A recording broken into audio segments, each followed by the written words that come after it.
સુરેન્દ્રનગરમાં કલેક્ટરના પીએ જયરાજસિંહના ત્યાં ઈડીની તપાસ પૂર્ણ થઈ છે। લખતર ખાતે કલેક્ટરના પીએના નિવાસસ્થાને સર્ચ ઓપરેશન કરવામાં આવ્યું।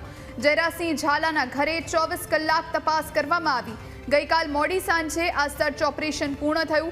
ઈડીની ટીમ તપાસ કરી અને રવાના થઈ ગઈ છે। आज विषय વધુ જાણકારી સાથે સંવાદદાતા વિજય આપણી સાથે લાઈવ જોડાયા છે। વિજય, ઈડીની ટીમ અત્યારે તપાસ પૂર્ણ કરી અને રવાના થઈ ગઈ છે, શું જાણકારી ત્યાંથી?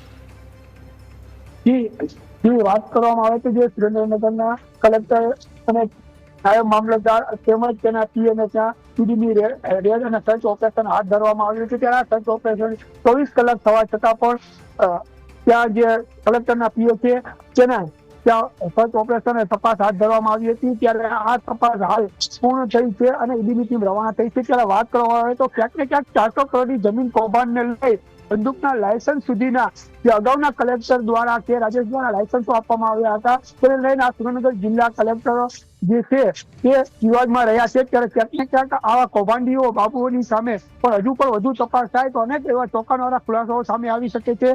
ત્યારે આપ જોઈ શકો છો કે આ કલેક્ટરનું જે નિવાસસ્થાન સરકારી નિવાસસ્થાન છે ત્યાં પણ હાલ કોઈ પણ ચળવળ જોવા નથી મળી રહી। ત્યારે વાત કરવામાં આવે તો હાલ જે લાયસન્સો અગાઉના કલેક્ટર છે રાજેશ દ્વારા અનેક લોકોને જે પોલીસ દ્વારા જે રિપોર્ટ ન આપવામાં આવ્યો હોય તેમ છતાં તેઓના કાયદાનું ઉલ્લંઘન કરીને લાયસન્સ આપવામાં આવ્યા હતા। ત્યારે રાજ્ય સામે પણ કલેક્ટર છે રાજ્ય સામે પણ તપાસો શરૂ થઈ હતી। ત્યારે ફરી એકવાર સુરેન્દ્રનગરના કલેક્ટર રાજેન્દ્ર કુમાર પટેલ પણ વિવાદમાં આવ્યા છે અને તેઓ કે નાયબ કલેક્ટર ચંદ્રસિંહ મોરીની 6 આરોપી તરીકે તેઓની એસીબીમાં ફરિયાદ થઈ છે। ત્યારે અનેક અટકળો જોવા મળી રહી છે।